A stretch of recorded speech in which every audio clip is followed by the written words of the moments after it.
नमस्कार साथियों, कल उत्तर प्रदेश के 9 सीटों पे विधानसभा उपचुनाव संपन्न हुआ।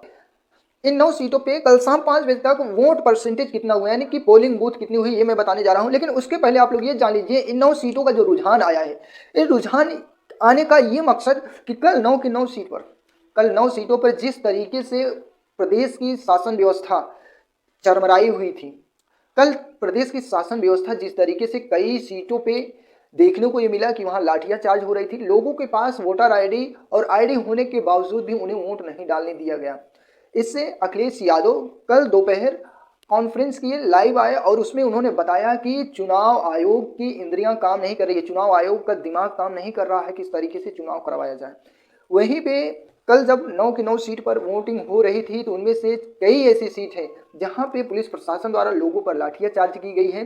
हालांकि ये सब होने के बाद सब होने के बावजूद भी समाजवादी पार्टी के जो प्रत्याशी थे वो कहीं ना कहीं मजबूती से खड़े थे और समाजवादी पार्टी के पक्ष में जमकर वोट पड़ा। वहीं पे भारतीय जनता पार्टी के पक्ष में कई सीटों पे बेहतरीन वोट प्रदर्शन भी पड़ा। इन सब के बीच पोलिंग बूथ में आपको बताने जा रहा हूं। देखिए, कल देर रात शाम को जो पोलिंग बूथ आई परसेंटेज में, खैर में 46.55% वोट पड़ा।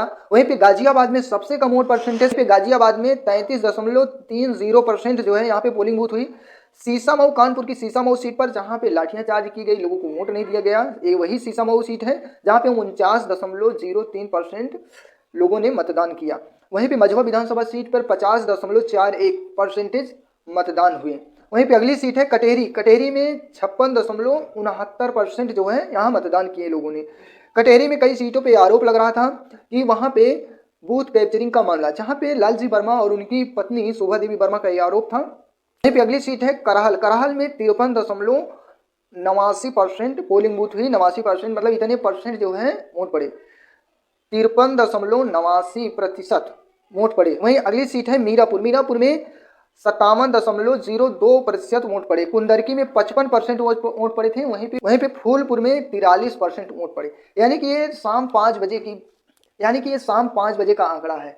5 से 6 बजे तक पोलिंग बूथ होनी थी, वहीं पे 6 बजे तक बंद कर दिया गया होगा। कितना 1-2% और बढ़ा होगा मुश्किलन। वहीं पे आप लोग देख लीजिए कि सीट पर कितना रुझान है। समाजवादी पार्टी की बढ़त अभी भी 5 सीटों पे है। वहीं पे भाजपा 1 सीटों पे जीतती दिखाई दे रही है और फाइट यानी कि लड़ाई 3 सीटों पे है। ये सिर्फ आंकड़ा है, एक रुझान है, जीत नहीं है। और सबसे पहले मैं बता दूं, खैर पर समाजवादी पार्टी की प्रत्याशी चारुकेन जीतने में सफल रहेंगे जिस हिसाब से पोलिंग बूथ हुई है, जिस हिसाब से वोट परसेंटेज पड़ा है। गाजियाबाद में सबसे कम वोटिंग हुई है। गाजियाबाद में 33% पोलिंग बूथ हुई है। यहाँ पे समाजवादी पार्टी का हारना भी तय है और भारतीय जनता पार्टी यहाँ से जीतेगी। पिछले रिकॉर्ड भी है, यहाँ से बीजेपी का जीतना लगभग तय है। वहीं भी सीसामऊ सीट पर समाजवादी पार्टी है। मझवा सीट पर फाइट रहेगी। मझवा सीट पर 50-50 का आंकड़ा बताया जा रहा है, तो मझवा सीट पर लड़ाई है, कांटे की टक्कर है। वहीं पे कटेरी में समाजवादी पार्टी का रुझान अच्छा है, समाजवादी पार्टी वहां से जीत सकती है। अगला है करहल से समाजवादी पार्टी का जीतना 100% है, उसमें कोई दो राय नहीं है। ये एक सीट समाजवादी पार्टी की सेफ सीट है। वहीं अगली सीट है मीरापुर में आरएलडी के प्रत्याशी हैं और समाजवादी पार्टी के प्रत्याशी आमने सामने हैं। कहीं ना कहीं इन दोनों में कांटे की टक्कर है, लेकिन यहाँ पे फाइट यहाँ पे 50-50 का है, 50-50 का। अगला है कुंदरकी से समाजवादी पार्टी की जीत है, क्योंकि यहाँ पे लगभग 52% मुस्लिम रहते हैं, 52 से 55% मुस्लिम वोटर हैं, तो यहाँ से समाजवादी पार्टी की जीत तय नहीं मानिए। एक आंकड़ा है। अगली सीट है फूलपुर सीट पर कुछ मीडिया चैनलों के द्वारा कहा जा रहा है समाजवादी पार्टी जीत सकती है, कुछ का कहना है कि बीजेपी जीत सकती है। लेकिन मैं यहाँ बता दूं कि यहाँ से 50-50 का आंकड़ा है, यानी कि समाजवादी पार्टी भी जीत सकती है और भारतीय जनता पार्टी भी जीत सकती है। अब इन आंकड़ों के बीच में आप लोग अपना राय दीजिएगा कि किस सीट पर कौन सी पार्टी का ज़्यादा अच्छा रुझान है और कौन सी पार्टी किस सीट पर जीत सकती है। तो आप लोग चैनल पर पहली बार आए हैं तो चैनल को सब्सक्राइब कीजिएगा, वीडियो को ज़्यादा से ज़्यादा शेयर कीजिएगा। धन्यवाद।